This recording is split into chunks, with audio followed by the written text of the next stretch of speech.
Con mucho gusto nos encontramos de nuevo en su canal de Camino de Regreso a Dios. En el contexto de la Cuaresma, queremos compartir con ustedes en este día, en el nombre de Dios, lo que significa en nuestro proceso de crecimiento nuestra transformación en Cristo, y también dentro del contexto de la conversión, de la profundización de nuestra fe en su palabra, que es la manera como Él se comunica con nosotros a través de la oración en este tiempo fuerte de la Iglesia, que se nos invita a un diálogo de oración con Dios a mayor profundidad. Bueno, siempre estamos invitados a esta conversación con Dios por amor. De manera especial, prestar atención a las gracias que vamos recibiendo en determinados tiempos, como ahora el de Cuaresma. Vamos a hacer referencia también al valor de la Sagrada Escritura, por lo tanto, ¿no? Y también a diferenciar un poquito de nuestro proceso de conversión y de la profundización en Dios, esta otra etapa de transformación y cómo se manifiesta en Jesús, en su palabra, en la Santísima Virgen María también, con algunos ejemplitos. De alguna manera vamos a tocar también el encuentro entre Jesús y Nicodemo, que tiene que ver mucho con nuestro crecimiento espiritual. Y un pequeño testimonio, Dios mediante, que les voy a compartir. Entonces, transformación. Si observamos la naturaleza o en un jardincito que tenemos en casa, en las macetitas, en el patio pequeño de una vivienda, porque hoy en día las viviendas son muy pequeñitas, tenemos ahí algunas plantitas que son hierbas aromáticas para condimentar de repente, perejil, romero o alguna florcita, ¿no? Ornamental. Algunas plantitas ornamentales como las violetas, el anturio, los jazmines, el ylang-ylang, la gardenia, qué lindas flores, ¿no?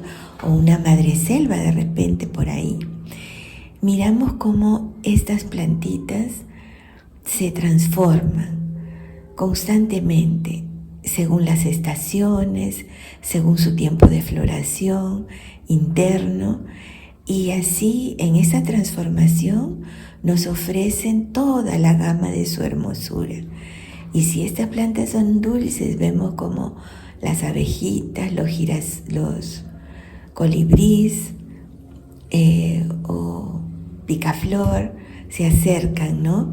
Y van polinizando con sus patitas y alimentándose del néctar de las flores, por ejemplo.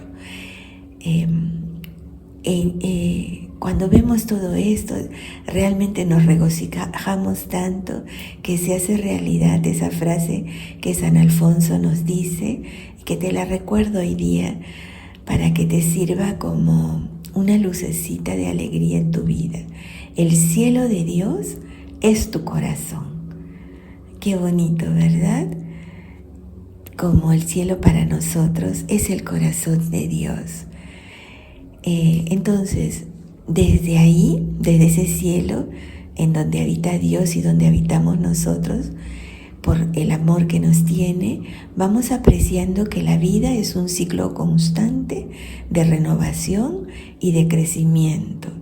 Y así, por ejemplo, surgió esa palabra después de la pandemia, ¿recuerdan? Reinventarse. Y muchos nos reinventamos en diferentes cosas para proseguir con nuestros trabajos. Bueno, así es la transformación.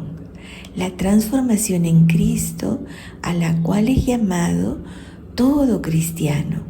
Tiene una orientación concreta para nuestro espíritu, nuestra alma, que se consagra a Él a través de los sacramentos, o en una comunidad religiosa, o en una familia, en algún movimiento al cual podemos pertenecer dentro de la iglesia. El plan de salvación de Dios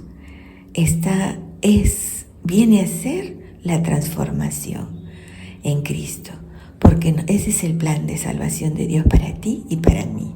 Nos permite aprender, crecer y tomar decisiones para parecernos cada vez más a Él, a Cristo. Hemos sido creadas a imagen y semejanza de Dios en Jesús. Dios Padre, Espíritu Santo, ¿no? Nos ha creado así. Y queremos configurarnos con Él y ser como Él, porque hay un vínculo de amor entre Dios y nosotros. Sanando las heridas del pecado, el Espíritu Santo nos renueva interiormente mediante una transformación espiritual. Así se lee en Efesios, la carta de San Pablo, el capítulo 4 y el versículo 23, donde apreciamos cómo nos ilumina Dios y nos fortalece para vivir como hijos de la luz. Y ese se ve en Efesios 5, versículo 8. Por la bondad, la justicia y la verdad en todo. Efesios 5, versículo 9. Pensando en el significado y buscando en oración, encontré que transformación implica un cambio radical, es decir, una reforma. Y a veces esa palabra por eso puede intimidarnos un poco, pero como estamos de la mano de Dios caminando con la ayuda de su gracia, vamos a dejar la intimidación a un lado, porque sí es verdad que transformarse implica pasar por la muerte a una vida nueva. Y ahí podemos ver, por ejemplo, a las maripositas, que son un capullo, ¿no? Un gusanito, ¿no? Luego un capullo, y ahí en el capullo se van transformando. Para salir tienen que hacer mucho ejercicio con sus pequeñas patitas, y en esa batalla se deshidratan y todo, y bueno, toman agüita, toman fuerzas, respiran y continúan hasta convertirse en una hermosa mariposa. Pero si alguien viera un capullo sin saber por el camino, parece una hojita seca por ahí, a lo mejor la recoge y la echa a la basura. Pero mientras tanto, en todo caso, se está gestando una vida. Entonces, no podemos despreciar nada que hay en la naturaleza, porque es un regalo de Dios y en ella aprendemos también sobre nosotros mismos. Desde la fe se nos remite en cuanto a la transformación a Moisés. Al estar él con Dios cara a cara, como nos cuenta el libro de la Biblia del Éxodo, regresaba a comunicar su mensaje al pueblo elegido transformado. Así se nos dice en la Sagrada Escritura. En el misterio de la encarnación, Dios se hace humano en Jesús, se convierte en Jesús en el seno de la Inmaculada Virgen María. Él ya existía, Jesús ya existía desde toda la eternidad, pero es transformado y entra en nuestra historia y en nuestro tiempo, por amor a nosotros, para redimirnos y salvarnos. La invitación también de Jesús a Nicodemo es a nacer de nuevo. Y allí es lo que ocurre en eficacia con relación a la vida sacramental. ¿A qué es invitado Nicodemo, como tú y yo, a una vida nueva? A él vamos a volver en un ratito, porque nuestra vida espiritual es un continuo comienzo. En humildad y en gracia Podemos decirlo así, es un continuo comienzo. Y a veces comenzar una y otra vez nos puede desalentar o lo podemos advertir que viene y nos asustamos, ¿no? A mí me ha pasado muchas veces descubrirme como Nicodemo y haber dicho, oh no, otra vez tengo que volver a nacer, volver a hacer todo esto. Pero así es como vamos avanzando, igual que la mujer que teje una telita, una manta, y bueno, por ahí va necesitando con su creatividad otros colores y necesita deshacer lo que ha avanzado y volver a incorporar otras lanitas. Y si por ahí se escapó un puntito, deshacer y recuperar ese puntito. Y así es nuestra vida espiritual. Vamos a volver por eso a Nicodemo con Jesús. La Eucaristía también es una transformación de Jesús, porque se hace para nosotros pan de vida, bebida de salvación, porque su cuerpo y su sangre nos lo entrega ahí, verdadera y realmente. ¿Es un misterio? Sí. ¿Es un misterio de amor y de fe? Sí. Y de esperanza en nuestra resurrección también. Pero sucede esa transformación. Luego la transfiguración de Jesús, que es un anticipo de su glorificación y es la esperanza de nuestra resurrección luego de la suya, también es una transformación que hace Jesús ante Pedro, Santiago y Juan en el Tabor antes de entrar a su pasión, para que recuerden sus apóstoles que hay algo más allá de la muerte en cruz que iba a padecer. Transformación, pues, tiene un carácter serio y urgente que nos compromete sin dilación. Es cosa de vida o muerte. Y profundizar en nuestra fe es muy importante, pero no necesariamente cuando profundizo me puedo comprometer, porque aunque entra en la profundización mi mente y mi corazón, puedo quedarme en la admiración, en la gratitud, en la valoración. No necesariamente la profundización ya es una transformación, porque el paso siguiente sería llevar todo eso en que he profundizado a la acción, pero no a la acción de otros, sino a la mía propia, ¿no? Yo soy quien tiene que actuar y cambiar y modificarme y empezar una vida nueva. A veces profundizar nos hace sentir bien, nos ayuda a esclarecernos, nos ayuda a mantener relaciones auténticas, pero no necesariamente porque profundizo me hago uno con el otro, que es mi semejante, y uno con el otro con mayúscula, que es Dios mismo, el totalmente otro, ¿no? No necesariamente al profundizar, pero cuando me transformo, sí puedo profundizar esa comunión. San Pablo dice en la carta a los Romanos, en el capítulo 12, versículo 2, no debemos conformarnos a este siglo, o sea, a la vida mundana, en la cual estamos insertos.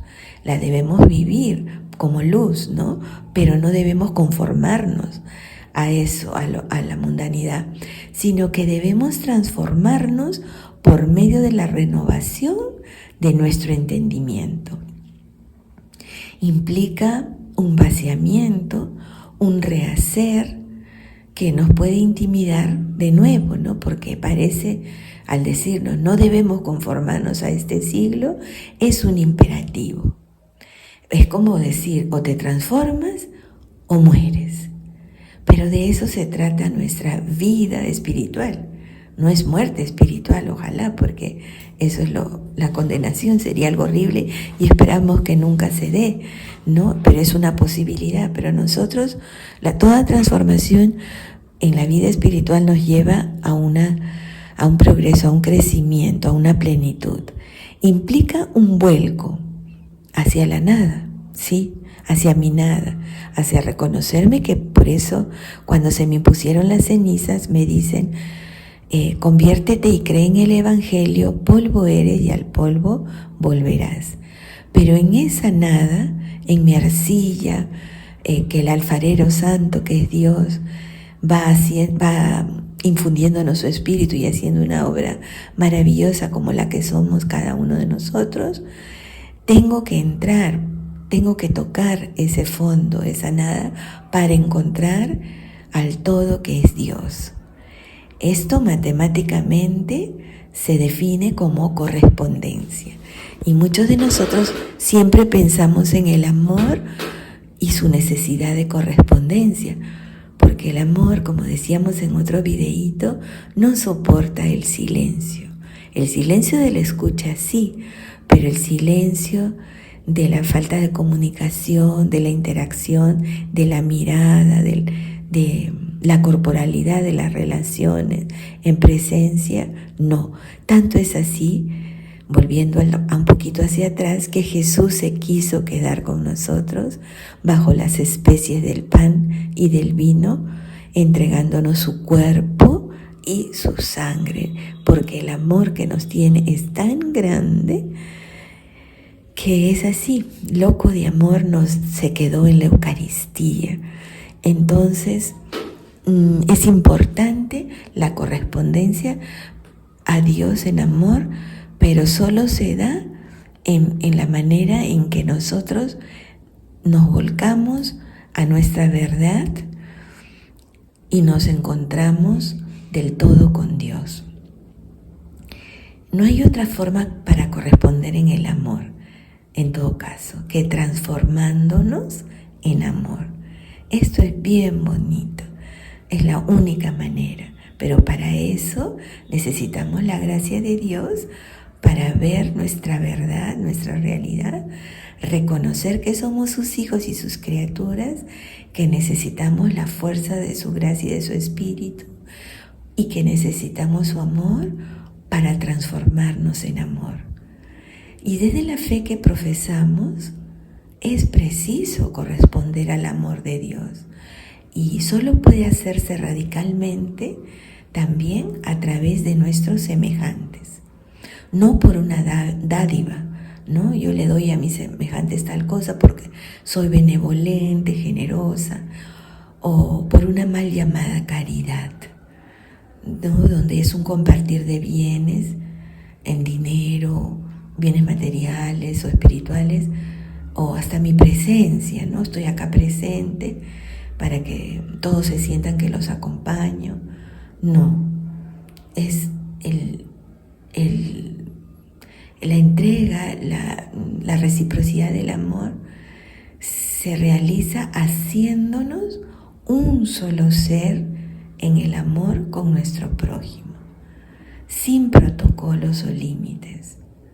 Sí, solamente con la entrega de nuestra vida.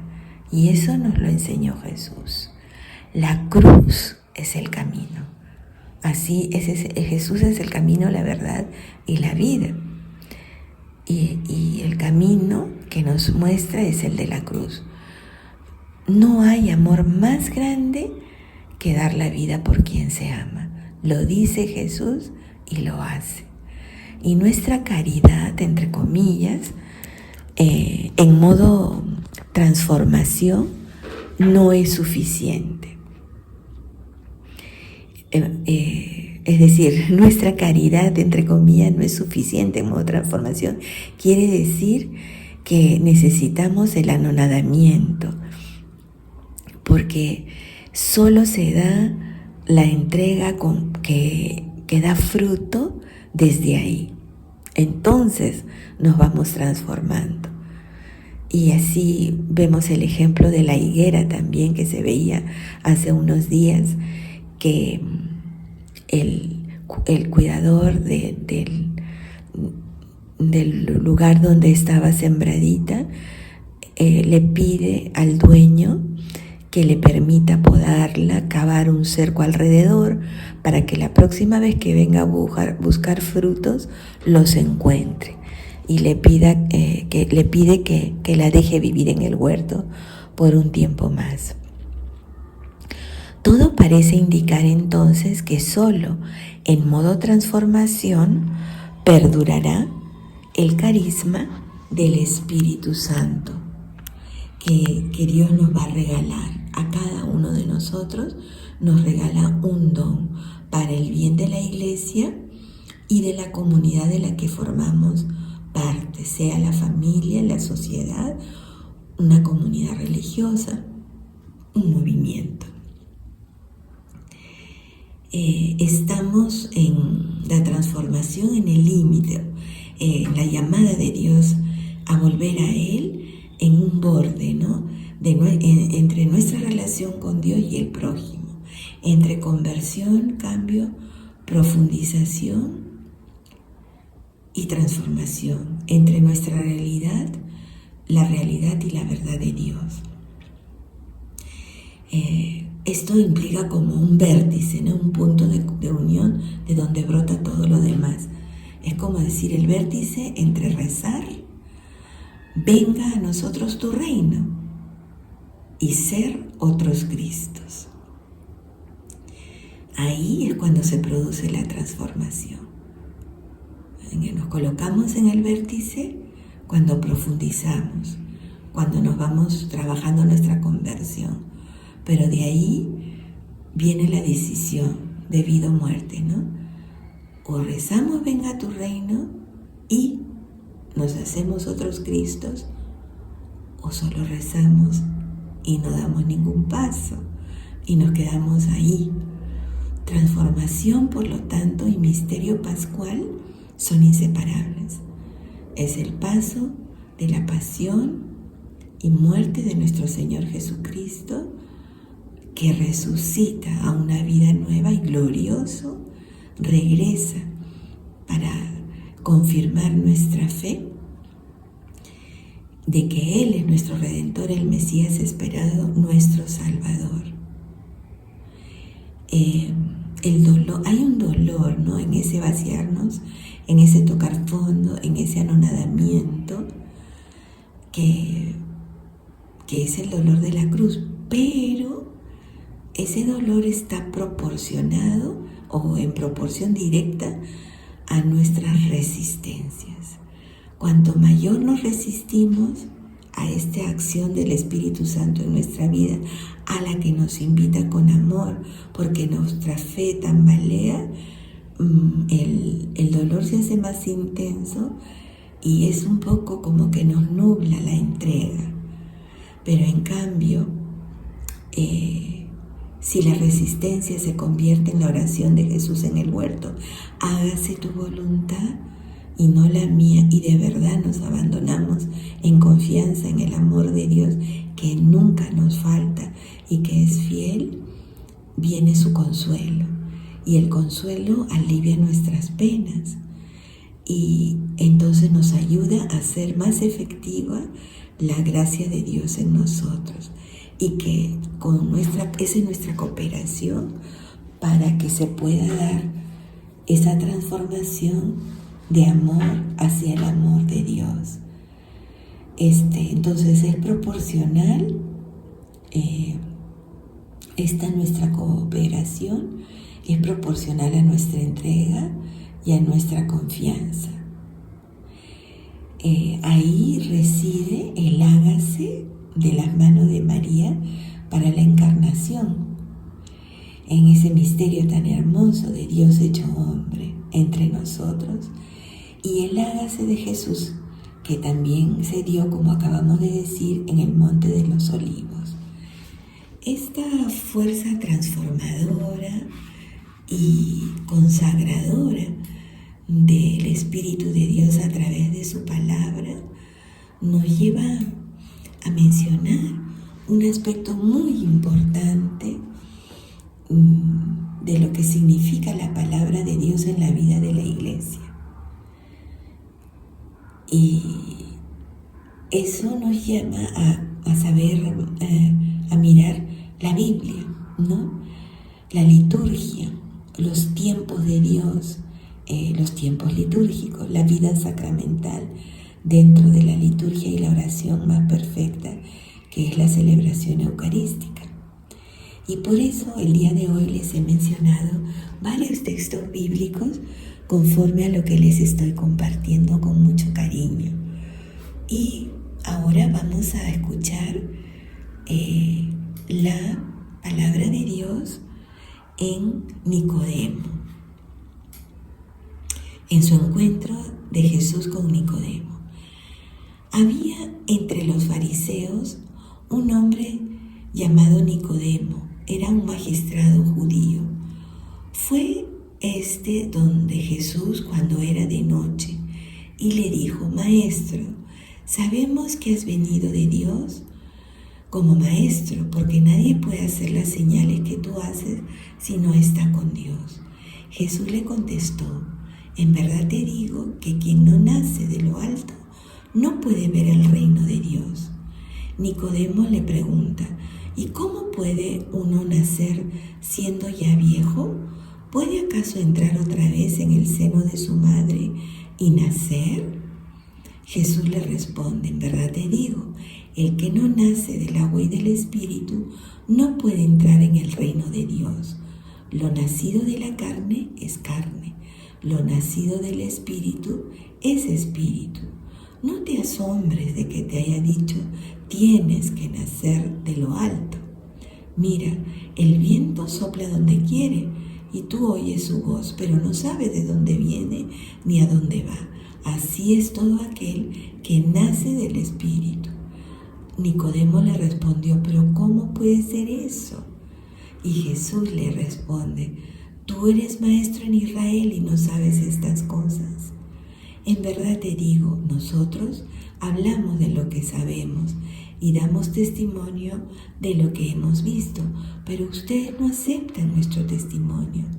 Si al decirles cosas de la tierra no creen, ¿cómo van a creer si les digo cosas del cielo? Nadie ha subido al cielo, sino el que bajó del cielo, el Hijo del Hombre. Y como Moisés levantó la serpiente en el desierto, así tiene que ser levantado el Hijo del Hombre, para que todo el que crea en Él tenga vida eterna. Porque tanto amó Dios al mundo, que le dio a su Hijo único, para que todo el que crea en Él no perezca, sino que tenga vida eterna. Dios no ha enviado a su Hijo a juzgar al mundo, sino para que el mundo se salve por Él. Por eso los que creen en Él no serán juzgados, porque no ha creído. El que no ha creído en el nombre del Hijo único de Dios, ese será juzgado.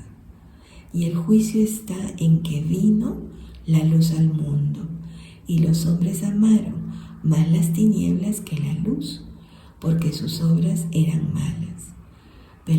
Porque todo el que obra el mal aborrece la luz y no va a la luz, para que no se vean sus obras. Pero el que obra en la verdad va a la luz, para que se manifiesten sus obras, porque éstas están hechas según Dios. Después de esto se fue Jesús con sus discípulos al país de Judea, y allí estaba con ellos y bautizaba. Este encuentro es muy significativo, porque en él Nicodemo va de noche, pero está buscando a Dios en Jesús y lo reconoce y quiere comprender. Y Dios quiere regalarle su gracia y por eso lo invita a nacer de nuevo.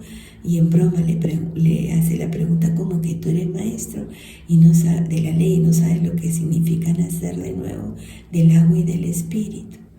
Jesús en Judea vuelve a bautizar y poco tiempo después de este encuentro, hay muchos otros más, pero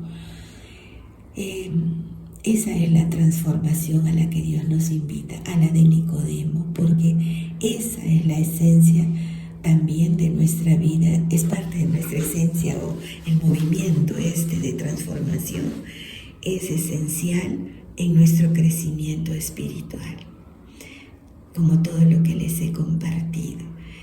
Y tú y yo somos Nicodemo, porque constantemente en nuestro caminar de regreso a Dios, tendremos que volver a nacer, rehacernos conforme al plan de Dios, que es nuestra salvación, y solo se da a través de la transformación de todo nuestro ser en amor al amor de Dios que nos tiene. Ahora, les comparto un pequeño testimonio de algo de mi vida, ¿no? Con relación a la palabra de Dios, porque ese es un elemento muy importante en el que vamos a ir entrando poco a poco más a fondo en los videitos siguientes, como en la liturgia que les he mencionado y en nuestra vida sacramental. Súper importantes todos estos elementos para nuestra transformación en Cristo. Entonces, cuando era pequeña, de muy niña, mi mamá me santiguaba en la cama, y cuando se olvidaba por alguna razón, yo le decía: mamá, no has hecho esa cosita, porque no sabía qué era, ¿no? Y después supe qué era. Y sí, podría decir que he mamado junto con la leche materna la fe en Dios por parte de mi mamá y también de mi papá. Pero cuando yo tenía más o menos 11 años, mi papá tuvo que hacer un viaje, como era de la Fuerza Aérea, lo enviaron para hacer unos estudios en Panamá. Yo era muy pegada, como todas las hijas mujeres, ¿no? Y al papá. Y mi papá, para que no lo extrañe tanto, me dijo que me iba a traer una sorpresa, porque mi hermano, aunque era un poquito mayor que yo, un par de añitos nomás, usábamos la Biblia. Él estaba en otro colegio y yo en otro colegio, y justo no coincidíamos los mismos días del curso de religión. Entonces teníamos una Biblia para los dos, y yo sufría mucho porque cada vez que mi hermano me daba la Biblia estaba peor, más sucia, más destartalada. Después supe que con unas ligas que le ponía a los extremos hacía como una pelota, y con eso jugaba fútbol, no porque no tenía pelota, sino porque estaba prohibido de jugar por una enfermedad que había tenido. Entonces yo la llevaba en una bolsita al colegio y no quería sacarla, entonces solo para que me marquen que había traído, pero no quería usarla porque estaba horrible. Y le contaba eso a mi papá y le pedía: pero yo quiero una, ya. Entonces me dijo que me iba a traer una sorpresa, pero yo no sabía qué era. Y era un Nuevo Testamento. Me trajo un Nuevo Testamento bien bonito, forradito de cuerina, todo así lindito. Yo no quería despegarme de mi librito, de mi Nuevo Testamento. Me acostaba con él al costadito de mi cama, lo abrazaba cada vez que me levantaba para ir un ratito al baño o que me daba la vuelta, lo tocaba y lo leí de principio a fin, y ahí me encontré con Dios. Ese encuentro es algo que muy difícil de explicar, pero le pertenecí, me perteneció. Me enamoré de Jesús. En la edad era prepúber. Mis amiguitas traían fotos de sus amiguitos que les gustaba, de lo guapos que eran, y las pegaban en sus cuadernos, en el forrito de sus cuadernos los ponían, y yo tenía estampitas de Jesús en lugar de eso, ¿no? Pero mis amigas eran buenas y me aceptaban así como era, y yo por eso podía expresarme y hablarles así como ellas me hablaban de sus amiguitos. Yo les hablaba de Jesús, y se maravillaban de eso, aunque no les seguían, ¿no? Pero para mí era todo en mi vida. He llorado con sus mensajes, como hasta el día de hoy me pasa eso en la Eucaristía muchas veces, o antes, ¿no? Todas las palabras del Señor son como pierce, se dice, ¿no? Como los piercing que se hacen en las orejitas para los oídos, como así, ¿no? Y me causa como no un dolor, sino una alegría tremenda el estar en su presencia, el escuchar su palabra, y la reconozco. Y ahora yo sé cuando Jesús dice: mis ovejas oirán mi voz, y habrá un solo pastor y un solo rebaño, porque ellas saben cuando yo les hablo, Y sí, yo no puedo describir cómo es la voz de Dios, pero sí sé cuál es. Les cuento esto para animarlos, porque ustedes también que me escuchan seguramente también aman a Jesús con todo su corazón y lo encuentran en su palabra, pero animarnos mutuamente y para animar a otros y hacer como un efecto multiplicador de amor a la palabra de Dios. Es viva, es eficaz, es Dios mismo, Él se manifiesta. Y eso ha sido el fundamento, como decir, la piedra angular de toda mi vida, de donde yo me muevo y he ido creciendo poco a poco, ¿no? En mi vida hasta, ser muchas veces Nicodemo y otras veces la samaritana que le pide de beber, Jesús. Y yo quiero darle siempre, sin discutirle, ¿no? Como ella le entra en esa conversación. Y yo me ubico ahí como corriendo y sacándole el agua e incluso refrescándole su cabecita. Más adelante tuve ocasión de hacer los ejercicios espirituales de San Ignacio, donde hay la composición del lugar y la contemplación en los pasos de la oración. Y ya pues me era facilito, ¿no? Me iba así como pez en el agua, como los buceadores que van a fondo del mar hasta encontrar los corales más bellos de la creación de Dios en el océano. Así me siento yo en los ejercicios, porque el Señor me regaló a muy temprana edad esta experiencia que se venía labrando a través de todos mis años, desde que mi mamá rezaba conmigo en la camita, cuando iba a la iglesia y yo no sabía comportarme bien, pero sabía que algo especial estaba pasando y luego prestaba atención a todos los comentarios, hacía miles de preguntas y me iba contenta. Pero cuando recibí el Nuevo Testamento, ya ese fue el culmen de mi niñez, de mi infancia, a prepúbera, mi adolescencia y para adelante. Entonces vamos a tratar ese tema de la Sagrada Escritura pronto, y por ahora solo quería terminar compartiendo esta experiencia del amor de Dios en mi vida y avivando la tuya y avivando las nuestras para que se haga un efecto multiplicador. Entonces hasta aquí nos quedamos esta vez. Si deseas interactuar conmigo, compartir algo, puedes hacerlo en la parte inferior de este videíto y así seguir creciendo y dejándonos transformar por la fuerza del Espíritu Santo de Dios en amor hacia el amor, para poder amarlo matemáticamente como corresponde. Un abrazo de paz en el corazón inmaculado de María. Muchísimas gracias por tu atención.